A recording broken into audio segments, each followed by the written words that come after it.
wabarakatuh. Perkenalkan, nama saya Hasan Basri. Di sini saya akan menjelaskan tentang demokrasi Pancasila.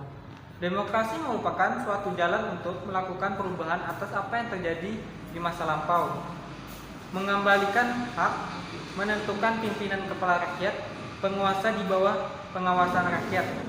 Menurut Juliadi, fluktuasi demokrasi Indonesia pada hakikatnya dapat dibagi menjadi 5 periode. Yang pertama, periode 1945 sampai 1949. Dalam sistem demokrasi Pancasila, pada periode ini, sistem pemerintahan demokrasi Pancasila seperti diamanatkan Undang-Undang Dasar 1945 belum sepenuhnya dilaksanakan karena negara dalam keadaan darurat dalam rangka mempertahankan kemerdekaan. Yang kedua, periode 1949 sampai 1959. Dengan sistem demokrasi ini, parlementer periode ini sangat menonjolkan peranan parlemen dan partai politik. Yang ketiga, periode 1959 sampai 1965 dengan sistem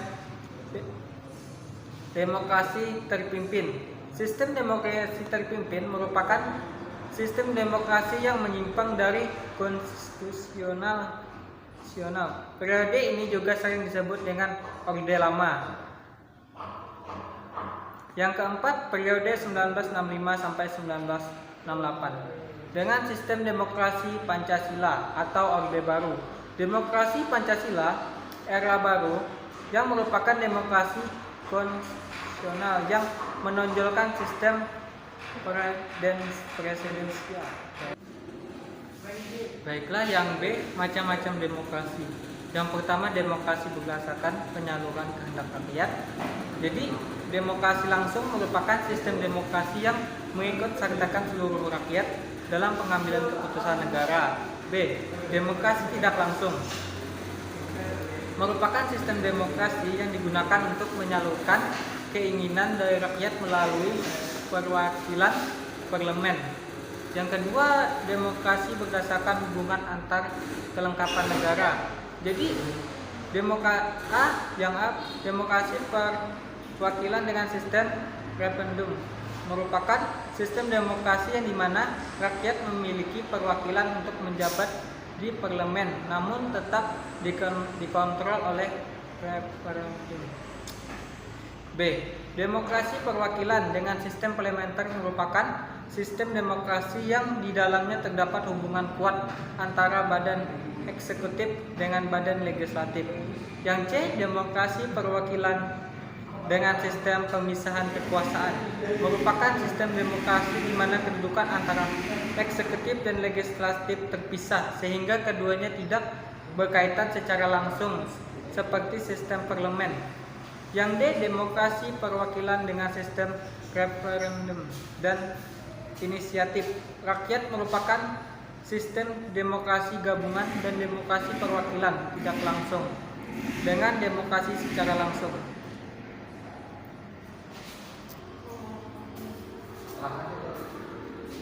Berdasarkan prinsip ideologi, demokrasi liberal berdasarkan atas hak individu suatu negara yang menekankan suatu kebebasan setiap individu dan sering mengabaikan kepentingan umum. Yang B, demokrasi rakyat berdasarkan atas hak pemerintah dalam suatu negara yang didasari dari paham sosialisme dan komunisme yang mementingkan kepentingan negara dan kepentingan umum. Yang ketiga, demokrasi Pancasila yang bersumber dari tata nilai sosial dan budaya dengan berdasarkan musyawarah dan mufakat yang mengutamakan kepentingan umum. Baiklah, yang C, prinsip-prinsip demokrasi Indonesia. Untuk dapat melaksanakan demokrasi dengan baik, terlebih dahulu rakyat, terutama pada pelaksana kekuasaan, harus mengetahui dan memahami dengan baik prinsip-prinsip demokrasi, yaitu sebagai berikut. Pemilik negara adalah rakyat, sehingga otoritas rakyat yang memiliki kekuasaan tertinggi. Yang kedua, orang-orang yang mewakili rakyat untuk memegang kekuasaan tertinggi dalam suatu negara dengan status suatu anggota suatu lembaga kekuasaan tertinggi yang lazim disebut parlemen. Yang ketiga, tidak boleh ada pengistimewaan kepada seorang ataupun kepada golongan. Oke, baiklah, selanjutnya yang D, ciri-ciri demokrasi. Kata demokrasi seiring waktu memiliki sangat banyak pengertian. Namun di antara banyak pengertian yang berbeda, terdapat juga sejumlah persamaan penting yang menunjukkan universalitas konsep demokrasi. Berdasarkan kriteria yang menjadi cerminan perwujudan konsep tersebut,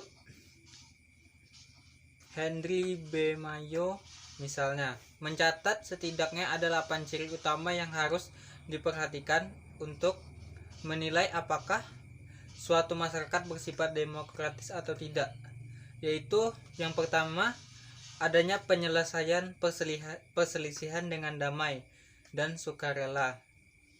Yang kedua, adanya jaminan bagi terbaginya perubahan secara damai dalam suatu masyarakat yang sedang berubah. Yang ketiga, adanya pergantian penguasa yang berlangsung secara teratur. Yang keempat, adanya pembatasan asas pemakaian kekerasan cara minimum. Yang kelima, adanya pengakuan dan penghormatan atas keanekaragaman. Yang keenam, adanya jaminan penegakan keadilan. Yang selanjutnya, adanya upaya menunjukkan ilmu pengetahuan. Yang kedelapan, adanya pengakuan dan penghormatan terhadap kebebasan.